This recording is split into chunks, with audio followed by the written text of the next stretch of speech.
Welcome back my YouTube channel sociology live study. और प्रिय विद्यार्थियों, आज की क्लास में BA 6 सेमेस्टर समाजशास्त्र के वे विद्यार्थी जिनको अपना असाइनमेंट तैयार करना है उनके लिए आज की क्लास है। और आज की क्लास में मैं आपको बताऊंगा, जैसा कि आपने देखा होगा, अगर मैं हिंदू कॉलेज की बात करूं तो उस नोटिस में आपको लिखा हुआ है कि आपको दोनों पेपर से असाइनमेंट बना के जमा करनी है। यानी कि आपके दो प्रश्न पत्र हैं यहाँ पे, एक है पायोनियर्स ऑफ इंडियन सोशियोलॉजी और दूसरा है जेंडर एंड सोसाइटी।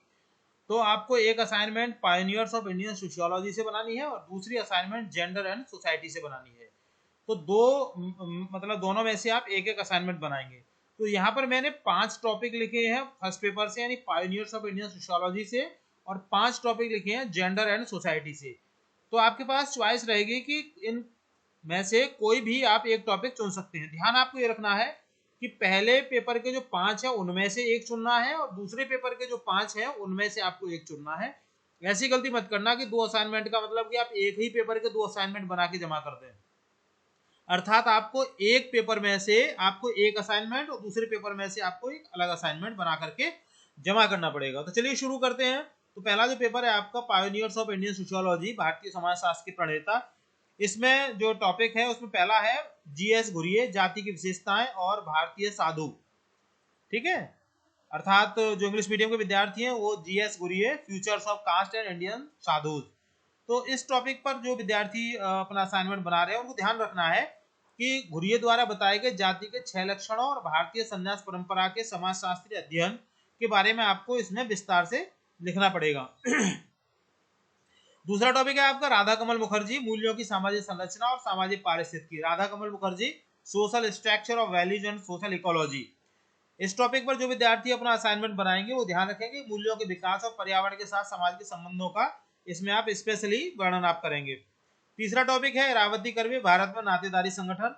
इस टॉपिक पर सॉरी, जो विद्यार्थी असाइनमेंट बनाएंगे वो ध्यान रखेंगे कि भारत के विभिन्न भाषाई क्षेत्रों में नातेदारी व्यवस्था की क्षेत्रीय विविधताओं का तुलनात्मक अध्ययन को आप इसमें सम्मिलित करेंगे। टॉपिक नंबर 4 है MN श्रीनिवास, संस्कृतिकरण और प्रभुत्वशाली जाति।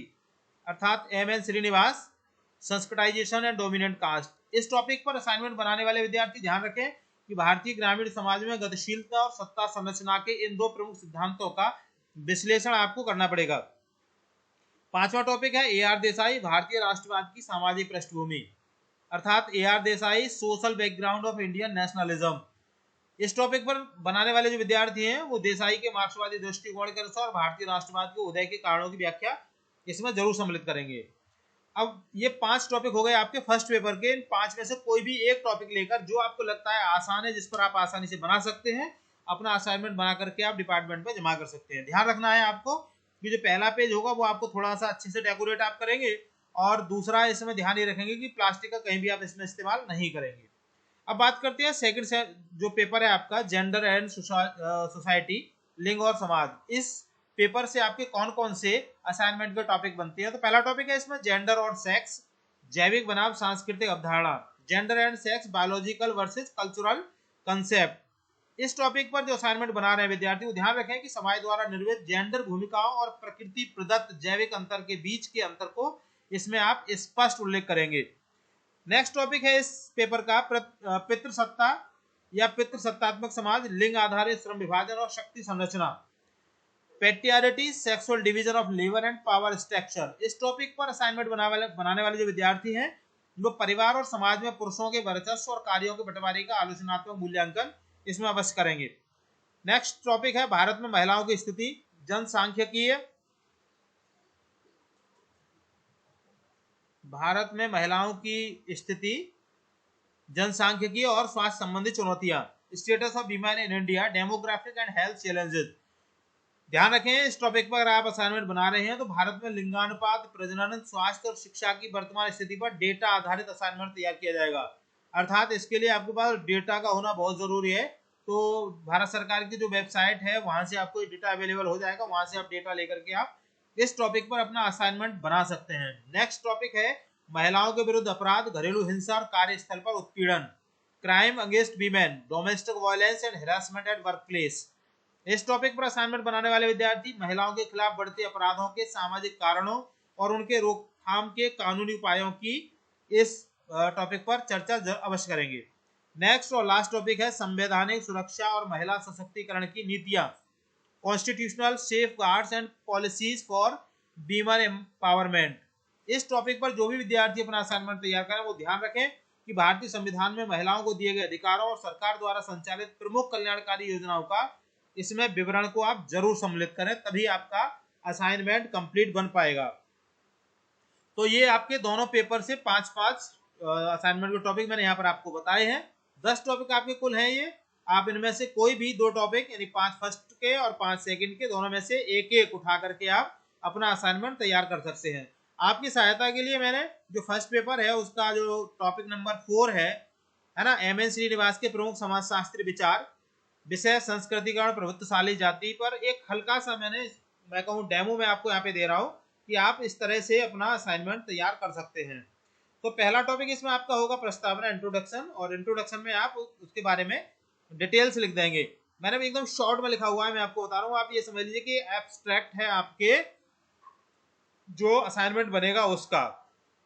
दूसरा टॉपिक होगा संस्कृतिकरण की अवधारणा, कंसेप्ट ऑफ संस्कृताइजेशन। तीसरा टॉपिक इसमें आएगा अवधारणा के अंतर्गत देखो परिभाषा, प्रमुख विशेषताएं, है ना, ये आप सम्मिलित करेंगे। तीसरा टॉपिक है प्रभुत्वशाली जाति, डोमिनेंट कास्ट। इसमें आप निर्धारक तत्व कौन से हैं, संख्यात्मक बल कितना है, आर्थिक शक्ति क्या है, पश्चिमी शिक्षा, नौकरियां, तो इसके बारे में आप बता सकते हैं। यहाँ पर एक और मैं आपको बता दूं कि आप अपने क्षेत्र की कोई भी डोमिनेंट कास्ट को यहाँ पर ऐड कर सकते हैं और उसके बारे में ही आप बता सकते हैं। चौथा इसमें आपका टॉपिक जो पॉइंट होगा वो होगा भारतीय समाज पर इसका प्रभाव, इम्पैक्ट ऑन इंडियन सोसाइटी। ये आप दे सकते हैं what is the impact on India, what is the impact of dominant caste on Indian society, ये भी आप इसका पॉइंट बना सकते हैं। तो भारतीय समाज में प्रभाव में आप सकारात्मक प्रभाव क्या है और नकारात्मक प्रभाव क्या है, दोनों तरह के प्रभाव को आप इसमें ऐड करके लिख सकते हैं। और लास्ट जो होगा वो होगा आपका निष्कर्ष।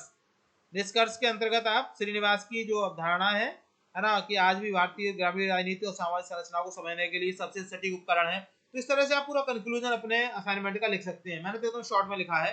दूसरा जो आपका असाइनमेंट होगा उसको बहुत बढ़िया से आप बनाने के लिए या उसको एक अट्रैक्टिव मोड देने के लिए पहला पेज आप कंप्यूटर से निकलवा सकते हैं, उसको थोड़ा सा अच्छा सुंदर सजा करके। उसके फॉर्मेट को अगर आप देखना चाहें तो मेरी इसी जो चैनल है उस पर पहली वीडियोज पड़ी हुई हैं, वहां पर मैंने उसका फ्रंट पेज का फॉर्मेट भी बना के डाला हुआ, वहां से आप उसको ले सकते हैं। इसके अलावा असाइनमेंट में एम.एन. श्रीनिवास का एक चित्र भी आप इसमें जरूर लगाइएगा, तो आपका जो असाइनमेंट है बहुत ही सुंदर और अच्छा बन जाएगा। इसके साथ ही एक और मैं जानकारी आपको बता दूं कि इसमें इंटरनल एग्जाम का तो प्रोसेस है नहीं, केवल आपका इंटरनल असेसमेंट होगा। तो इंटरनल असेसमेंट में आपके असाइनमेंट जमा करने हैं, आपको आपसे प्रेजेंटेशन कराया जाएगा इसी टॉपिक पर जो आपने जिस टॉपिक पर आप असाइनमेंट बना करके अपना लेके आए हैं, और छोटी मोटी इसमें क्विज आपकी करा ली जाएगी, तो इसी से आपका इंटरनल असेसमेंट हो जाएगा। तो 25 नंबर का आपका जो इंटरनल असेसमेंट है इसका, तो उस 25 नंबर में ध्यान रखिएगा कि मैक्सिमम नंबर आपके इसी के ऊपर निर्भर करेंगे जो आपका असाइनमेंट बना हुआ है। तो इसलिए असाइनमेंट बनाते समय बहुत ध्यान रखें, सुंदर बनाए, अच्छा बनाए, अट्रैक्टिव बनाए और बहुत अच्छे टॉपिक को लेकर के बनाए। तो मैंने इसमें आपको बताया कि एम.एन. श्रीनिवास का चित्र जब लोग आए, अगर आप इस टॉपिक पर बना रहे हैं, एक फ्लो चार्ट भी बनाए जिसमें संस्कृतिकरण की प्रक्रिया को दिखाने के लिए आप फ्लो चार्ट बना करके आप लगा सकते हैं। इसके साथ ही जो आपके क्षेत्र की कोई भी जो डोमिनेंट कास्ट है ना, उस डोमिनेंट कास्ट के का आप एग्जांपल यहाँ पर दे सकते हैं आपके हिसाब से जो भी वहाँ पे डोमिनेंट कास्ट है। तो चित्र के लिए देखो आप यहाँ से भी ले सकते हैं, मैंने यहाँ पर चित्र लगाया हुआ है, ये चित्र है एम.एन. श्रीनिवास का। तो यहाँ से आप कॉपी पेस्ट भी चाहें तो आप कर सकते हैं, कोई कॉपीराइट मैंने इसमें नहीं लगा रखा है।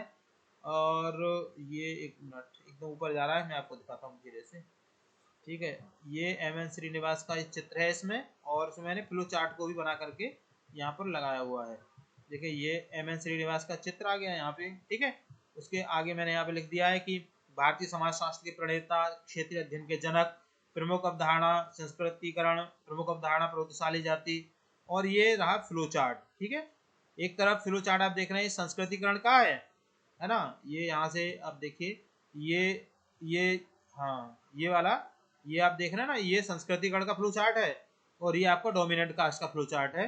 तो इस तरह से आप ये फ्लो चार्ट बना करके आप हाथ से भी इसको बना सकते हैं, स्केच से बना सकते हैं आप इसको, और बनाने में मतलब ज़्यादा मुश्किल नहीं है। कंप्यूटर से भी बनाना चाहे तो वहाँ से भी आप बना सकते हैं, लेकिन क्यों फालतू में आप पैसा बर्बाद कराएं। इसके लिए बेहतर रहेगा कि आप अपने हाथ से कच्ची पेंसिल से लेकर के एक बार बना लीजिए, उसके बाद में स्केच कर दीजिए, बेहतर आपका बन जाएगा। तो मुझे उम्मीद है आपकी समझ आ गई होगी। फिर भी कहीं कोई क्वेरी है तो मुझे कमेंट सेक्शन में लिख करके आप बता सकते हैं। और पर्टिकुलर अगर आप चाहते हैं किसी और टॉपिक पर मैं आपको असाइनमेंट बना करके दिखा दूं तो आप मुझे कमेंट सेक्शन में लिख के बता सकते हैं। मैं वहां पर आपकी उस असाइनमेंट को बना करके एक बार आपको दिखा दूंगा। तो चैनल पर नए हैं तो मेरा विशेष निवेदन कि आप इसको सब्सक्राइब कर लीजिए। वीडियो पसंद आए लाइक शेयर कीजिएगा। चैनल पर जुड़ने के लिए थैंक यू। मिलेंगे अगली क्लास में, तब तक के लिए जय हिंद।